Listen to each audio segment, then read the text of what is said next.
A paz do Senhor, queridos! Estamos iniciando mais um podcast de seu canal EBD Fácil e Motivadora.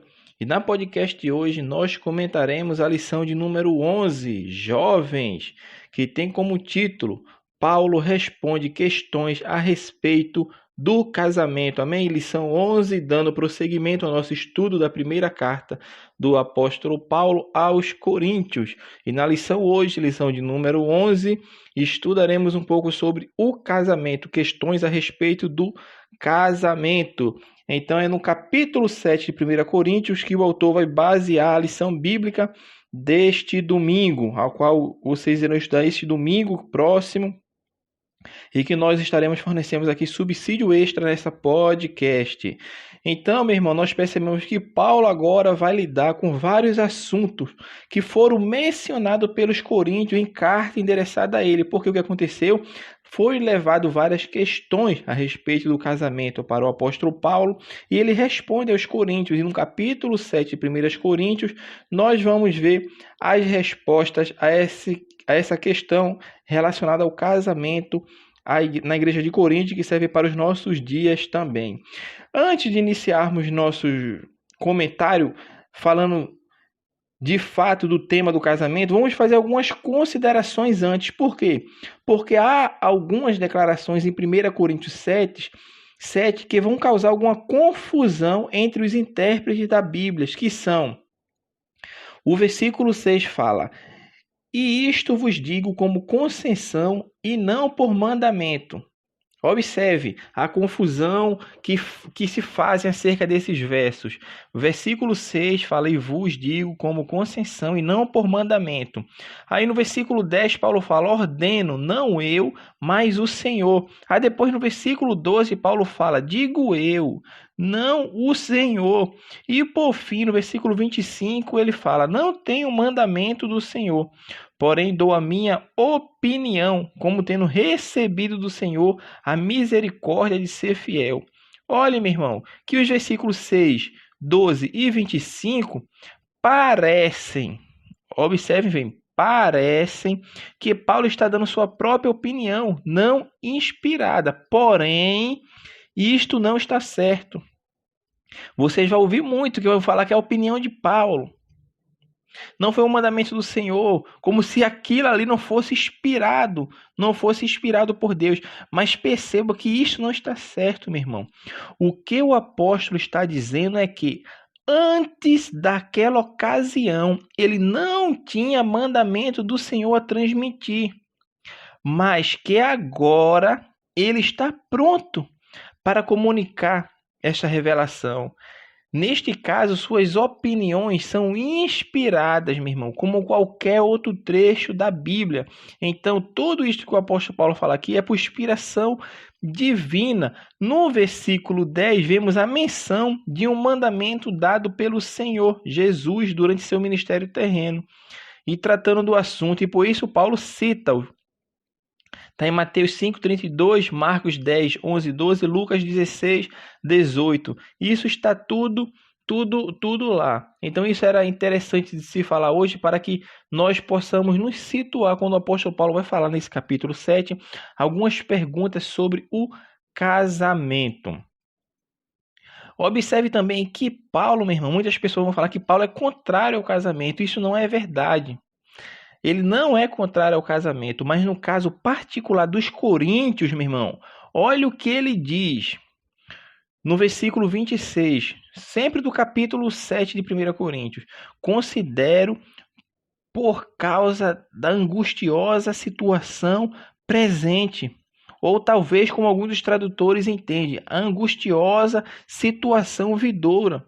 Meu irmão, estava para chegar um tempo de grande aflição para os cristãos daquela época.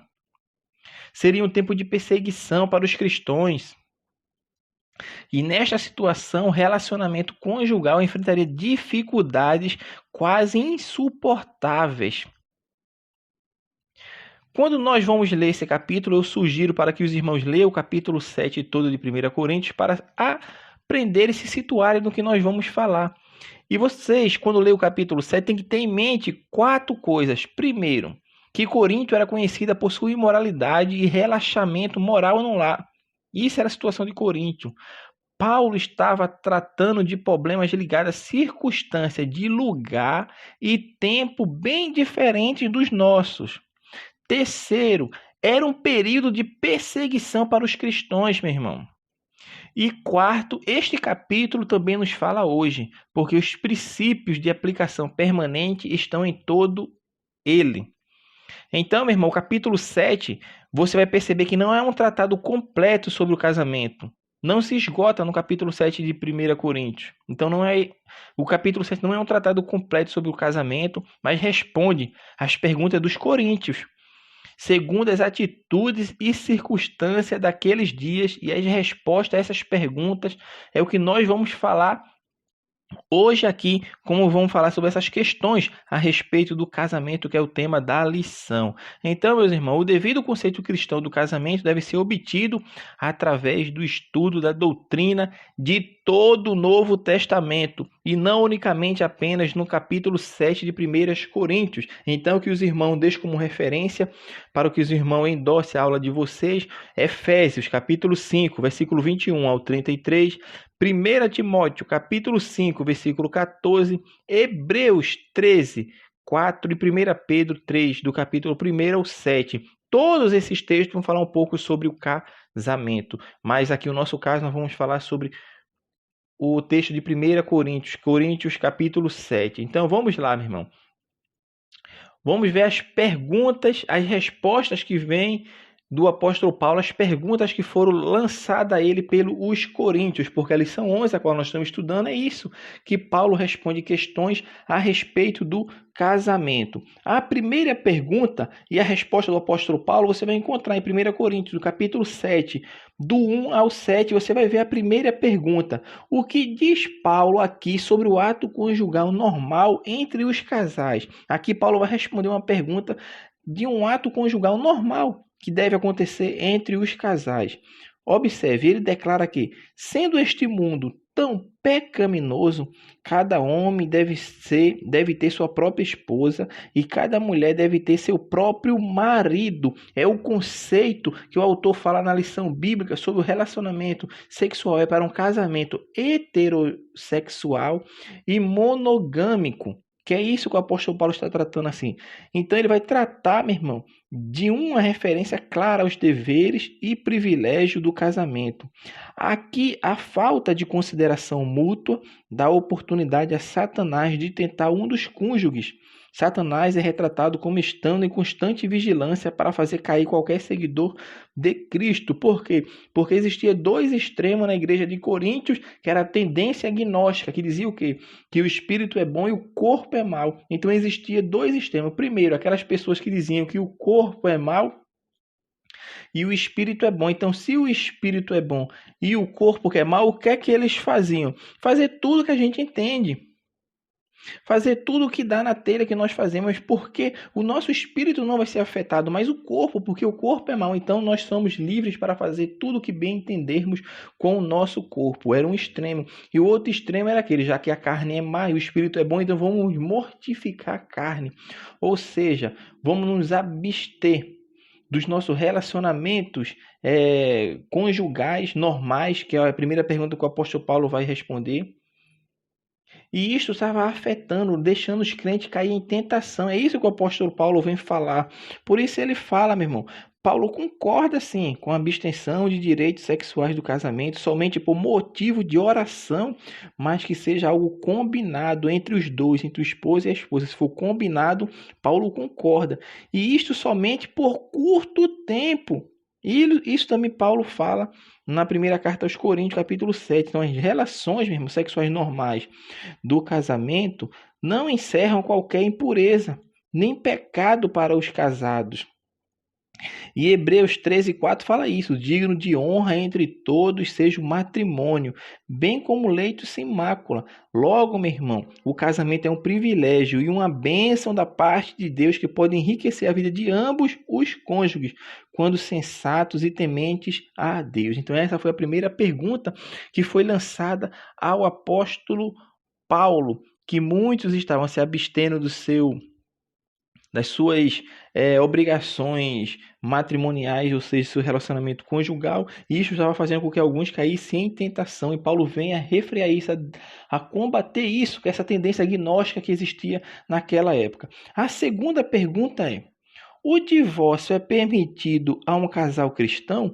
Aí Paulo vai responder isso no capítulo 7 de 1 Coríntios, versículo 10 e 11. Todavia, aos casados mando eu, não o Senhor, que a mulher, se não a parte do marido. Se, porém, se apartar, que fique sem casar, ou que se reconcilie com o marido, e que o marido não deixe a mulher. Então, o divórcio é permitido a um casal cristão?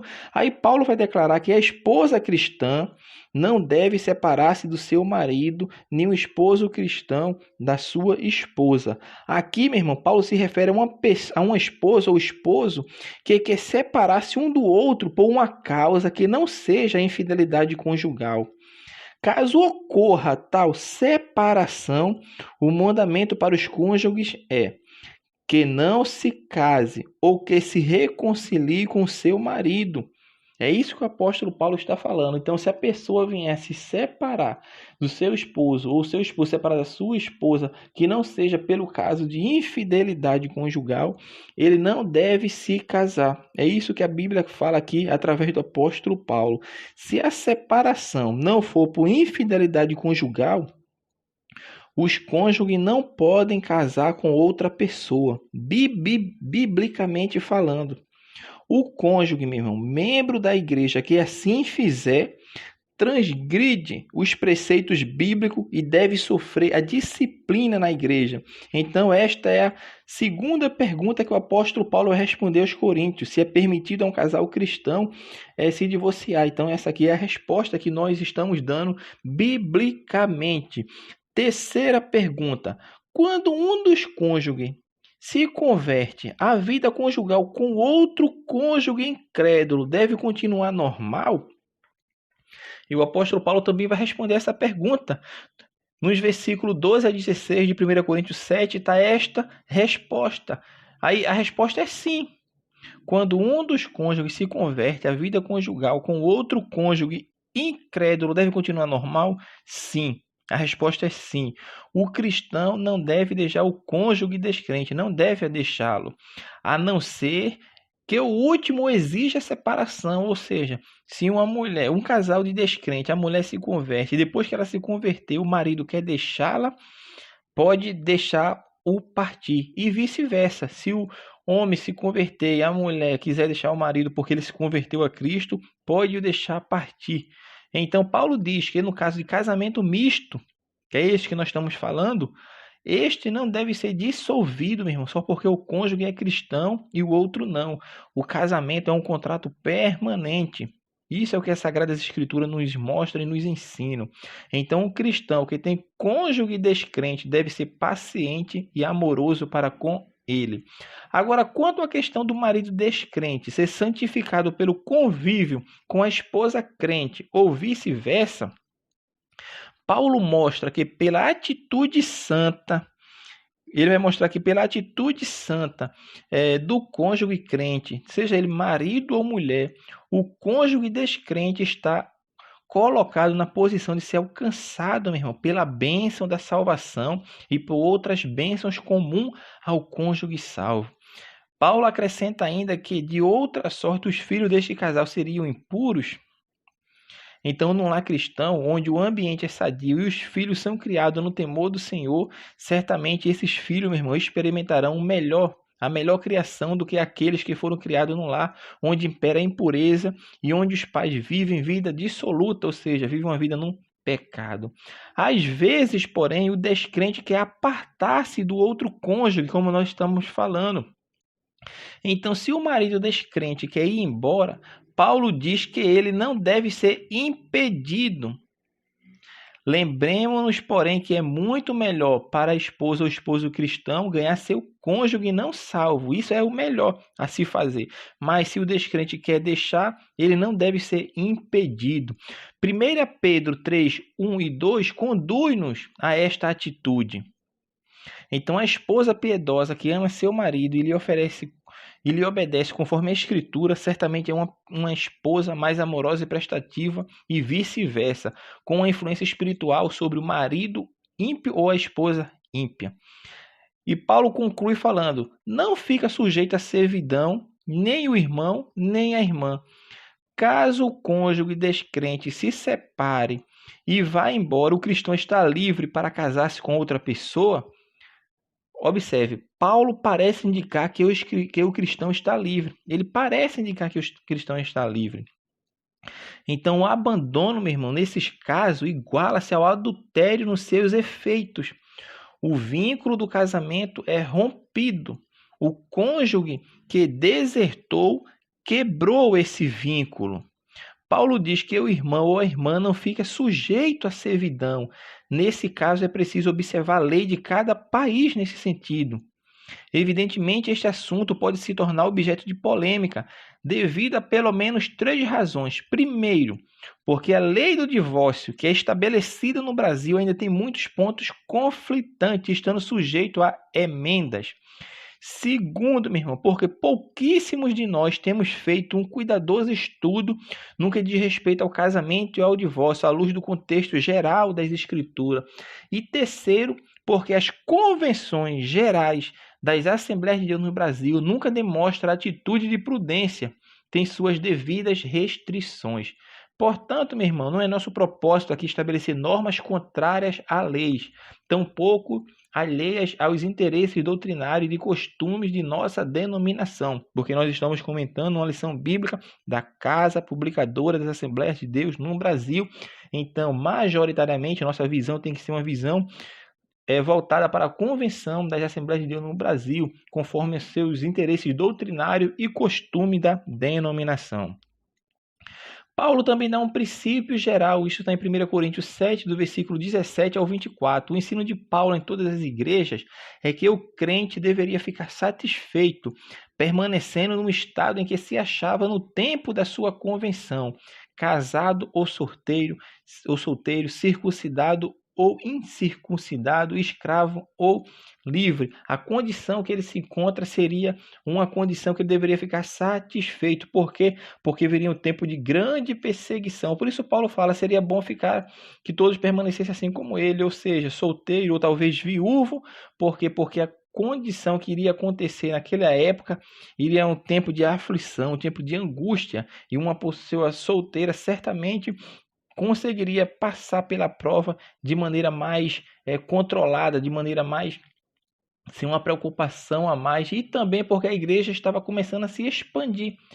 E o apóstolo Paulo fala isso. Quando o homem ou a mulher é solteira, ele vive para fazer a obra do Senhor, vive para o Senhor. Mas quando ele se casa, o homem se casa, ele está preocupado em fazer com que como agradar sua mulher, e a mulher como agradar ao marido. Então a obra, de fato, naquele tempo ali que estava em progresso, em expansão, sofreria um pouco se as pessoas começassem a se casar de forma demasiada. Mas Paulo não restringe isso. Quem quer se casar, que se case, mas que siga os preceitos bíblicos, os preceitos deixados por Cristo. E para encerrarmos, meu irmão, nosso subsídio de hoje, nós vamos para a penúltima pergunta, que está no versículo 28 ao 34, que a pergunta é: os pais cristãos devem dar suas filhas em casamento?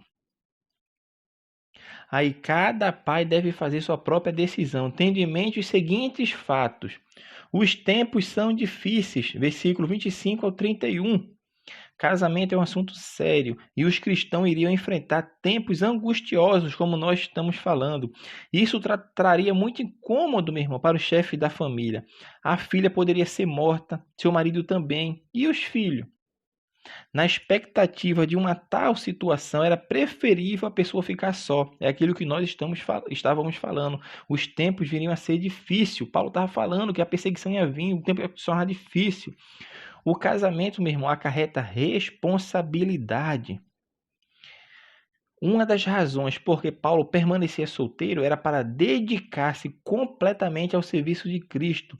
Portanto, Paulo recomenda o estado de solteiro, porque tal pessoa pode dedicar-se totalmente aos assuntos do Senhor. Ele mostra que há fardos e responsabilidade no casamento, e estes podem limitar o serviço que a pessoa pode prestar a Deus. E cada caso é individual. É quase impossível, meu irmão, dar regras que se enquadrem em todos os casamentos.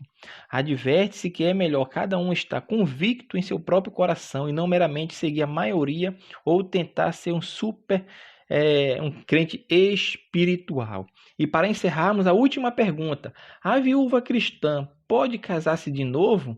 A resposta é sim, mas com certas restrições. A viúva crente está livre para casar-se com quem quiser, mas somente no Senhor. 1 Coríntios capítulo 7, versículo 39 e 40. Somente com outro cristão, pois ela é membro do corpo de Cristo. Então, meu irmão, se alguém se casar com um descrente, estará desobedecendo a Bíblia e, consequentemente, estará em pecado. Então, meus amados irmãos, isto é a resposta que temos no capítulo 7 de 1 Coríntios, que falamos para os irmãos como subsídio extra para esta lição que vai falar sobre o casamento. Na lição, certamente não falou de todos esses pontos que nós falamos, mas aglobamos e falamos muito sobre vários pontos da lição. E a lição, e com o subsídio, vai fazer com a complementarização para que os irmãos venham a ter subsídio extra para levar para a sua sala de aula. Leia os textos bíblicos que nós colocamos como referência, porque assim você vai estar agregando e não sendo apenas um reprodutor, apenas reproduzir a lição bíblica, mas está se aprofundando no ensino da palavra de Deus. Então, que Deus abençoe os irmãos e até a nossa próxima podcast de seu canal EBD Fácil e Motivadora. Deus abençoe os irmãos e até a nossa próxima aula de subsídio.